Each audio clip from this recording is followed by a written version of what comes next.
오늘 창세기 1장 26절 우리의 형상대로 하는 그런 말씀이 나왔잖아요. 오늘은 우리 교회가 오랜 전통 2000년 역사 속에 삼위일체 주일로 지키는 날입니다. 삼위일체라는 말을 여러분들이 자주 듣지 않아서 그게 뭔가 싶기도 하시겠지만, 사실은 우리 삶 속에, 신앙의 삶 속에 녹아져 있는 것이 삼위일체 교리거든요. 교회의 핵심적인 교리라고 말씀을 드릴 수도 있어요. 하나님이 한 분이시지만 세 위격으로 존재하시는 신비로운 진리다, 이렇게 말씀을 드릴 수가 있어요. 그래서 한 분 하나님이시면서 세 위격으로 계시는 분, 이걸 삼위일체라고 이렇게 말할 수 있는데, 여러분 잘 아시는 것처럼 성부 하나님, 성자 예수 그리스도, 성령 하나님, 이렇게 우리가 나눠서 말씀을 드릴 수 있지 않겠습니까? 사실 삼위일체라는 용어, 이 개념은 성경에는 기록되어져 있지는 않습니다. 그런데 많은 곳에서 삼위일체에 대한 말씀을 해주시는 것을 보게 되고, 오늘 창세기 1장 26절에서 본 것과 같이, 그리고 마태복음 오늘 28장 19절에서 읽은 것과 같이, 너희는 가서 모든 민족을 제자로 삼아 아버지와 아들과 성령의 이름으로, 이렇게 말씀하고 있잖아요. 고린도후서 13장 13절에도 보면 주 예수 그리스도의 은혜와 하나님의 사랑과 성령의 교통하심이 너희 무리와 함께 있을지어다. 이게 축복 기도할 때 사용되어지는, 인용되어지는 그런 말씀이기도 한데, 이렇게 예수의 은혜, 하나님의 사랑, 성령님의 동행하심, 삼위가 이렇게 거론된단 말이에요. 요한복음 14장 16절 17절에도 보면 내가 아버지께 구하겠으니 또 다른 보혜사를 너에게 주사, 그랬어요. 내가 누구냐면 예수님이고, 아버지가 누구냐면 성부 하나님이시고, 보혜사는 성령 하나님이시잖아요.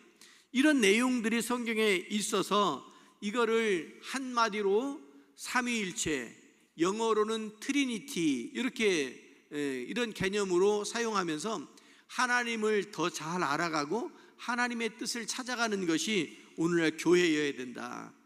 이거 삼위일체는 사실 저도 많이 어려웠고, 성경을 읽고 이해하려고 애를 써도 어떤 때는 잘 이해가 안 되기도 하고, 어떤 분들은 구약 시대는 성부 하나님의 시대, 또 예수님은 33년 동안 이 땅의 생애를 사셨던 33년 동안은 예수님의 시대, 그리고 지금은 보혜사 성령님을 보내주셨으니까 성령의 시대, 이렇게도 구분하는데, 그러면 구약 때는 하나님, 성부 하나님, 예수 그리스도, 지금은 성령 하나님, 이렇게 딱 구분되어지는 거냐 하면 그렇지도 않단 말이에요.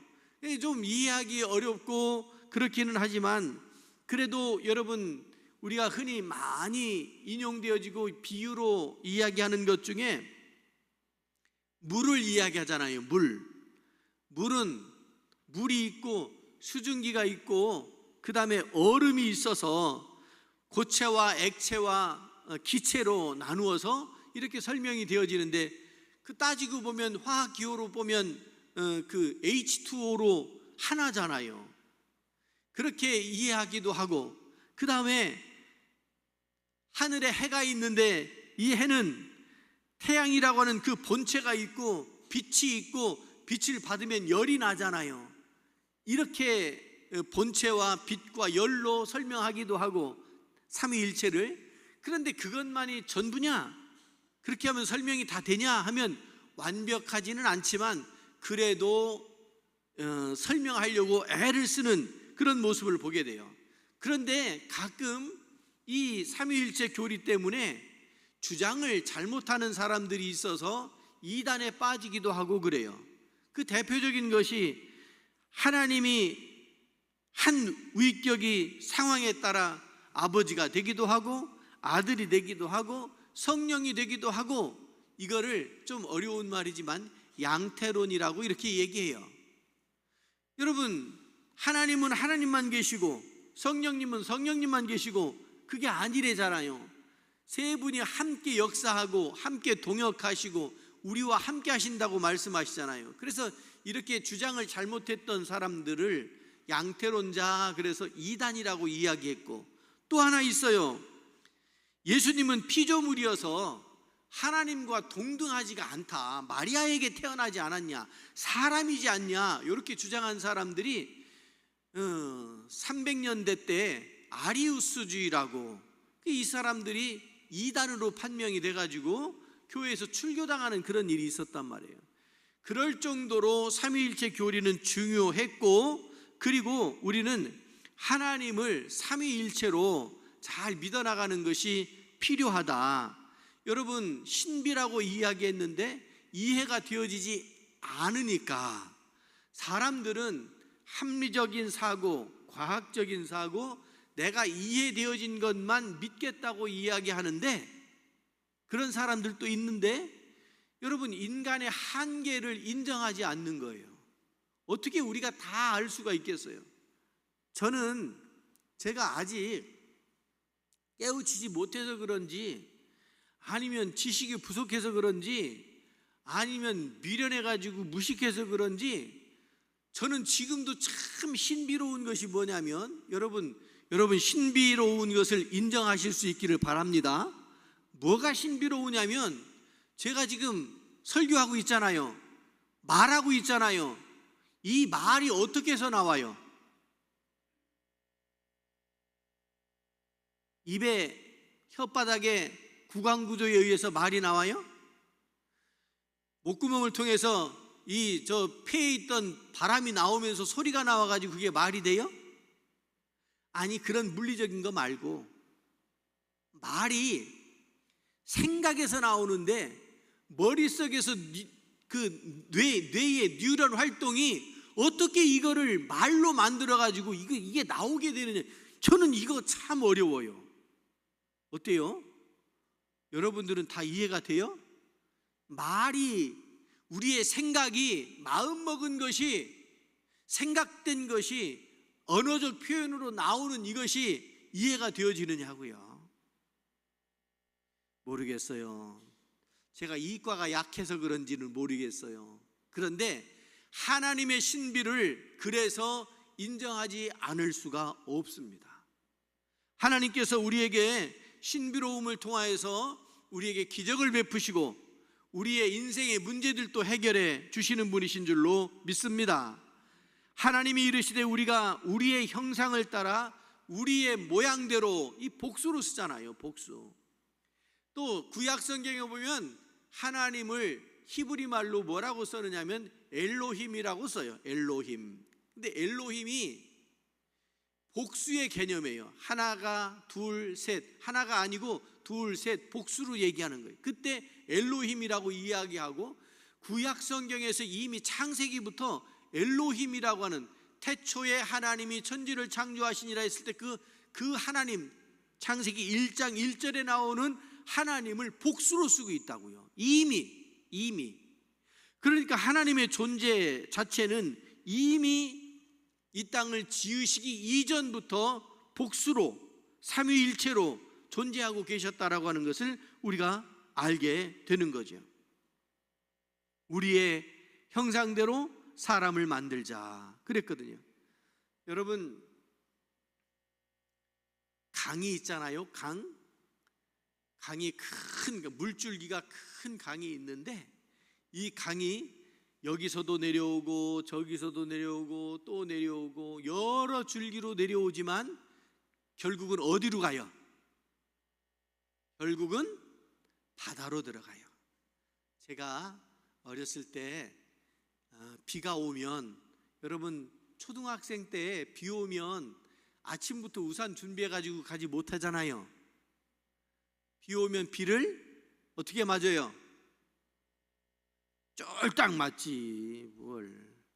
그리고 저희는 7형제인데 큰형하고 차이가 많이 나서 이미 형님은 나갔고, 나갔다고? 독립해서 나가셨고, 이게 학교 다니는 3명, 4명이 아침이면 비 오면 전쟁이 났다니까? 왜요? 우산 먼저 나가는 사람이 쓰고 나가면 뒤는 빗쫄딱이야 뭐. 아유, 왜 그런 눈으로 봐요? 목사님이 지지리도 못 살았구나. 그렇게 자기들은 뭐 안 그랬나? 비료 푸대 이렇게 오려가지고 이거 뒤집어 쓰고 안 다녀봤나? 뭘 그렇게 그런 눈으로 봐요? 여러분, 어느 날 학교 갔다가 하교 집에 가는데, 초등학생 때 집에 가는데 이렇게 모래기째 고개를 넘어가요. 근데 비가 막 오는데, 비가 오니까 이 물이 고개 언덕 꼭대기에서 이쪽으로도 내려가고 이쪽으로도 내려가요. 비가 오면 이렇게 또랑이 생기잖아요. 거기 앉아가지고 한참 봤어요. 어떤 빗방울은 여기 떨어져가지고 이쪽으로 내려가고, 어떤 빗방울은 여기 떨어졌는데 이쪽으로 가요. 그래서 얘네들 운명이 요 사이에서 이쪽으로도, 이쪽 하천을 따라서 바다로 가고 이쪽 하천을 따라서 저쪽 바다로 가는구나. 이쪽 바다로 가면 가로림만으로 가고 이쪽 바다로 가면 천수만으로 가는 거예요. 그러니 이게 요 사이인데 떨어져서 튄 방울도 요 방울은 이쪽으로 튀면 여기로 가고 여기로 가는구나. 와, 이게 초등학교 때 이 정도면 웬만큼 철학자 된 거 아니요? 근데 나중에 깨닫게 된 것이, 하천을 따라서 이렇게 가고 저렇게 갔는데 어디에서 만나요? 바다에서 만나는 거예요. 하나님께서 강줄기를, 여러 강줄기가 있어도 한 군데서 다 모이게 하는 것처럼 우리의 삶에 있어서도 이런 일이 있고 저런 일이 있어도 하나님께서 우리와 함께 하시고 역사하셔서 결국은 하나님의 크고 놀라운 은혜 가운데 우리가 거하게 하시는 줄로 믿습니다. 그래서 이 삼위일체 교리라고 하는 것이 참 신비로운 것이지만 우리의 삶을 변화시켜 주시는 능력이 있다고요. 하나님은 사랑의 공동체에 이어서 삼위로서 우리가 서로 영원히 사랑할 수 있도록, 그래서 서로 사랑하라 이렇게 말씀하셨잖아요. 하나님께서 사랑하심으로 우리도 서로 사랑하라 이렇게 말씀하셨어요.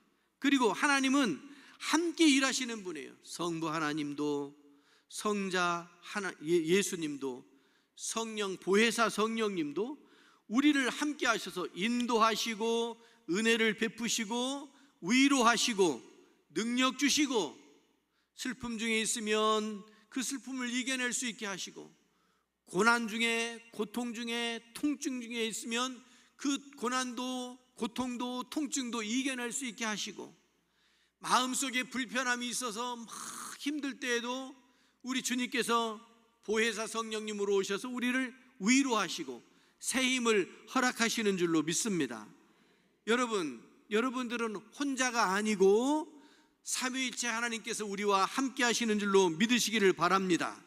뿐만 아니라 이 교회는 삼위일체 하나님의 형상대로 지어진 사람들이 모인 공동체인 거예요. 그러니까 교회도 삼위일체 하나님의 그 역사하심이 동행하시는 곳이 바로 교회인 거예요. 그 말은 다양성이 있어서 다양하지만 하나님 앞에서 하나로, 믿음 안에서 하나로 뭉쳐지는 것이 교회다라고 하는 것을 삼위일체 교리를 통해서 깨닫게 되어지는 것이죠. 어려운 말이지만 오늘 삼위일체 주일이어서 이 말씀을 함께 묵상하고 함께 말씀을 나누게 되었습니다.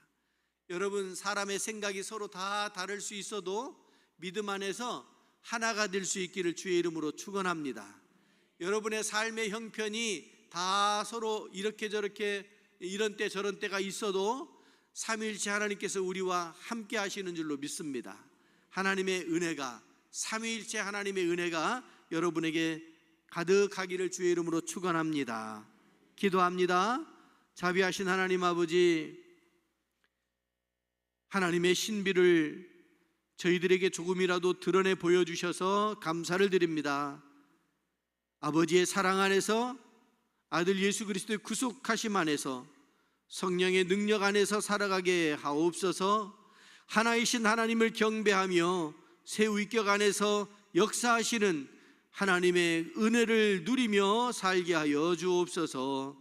예수 그리스도의 이름으로 기도드리옵나이다. 아멘.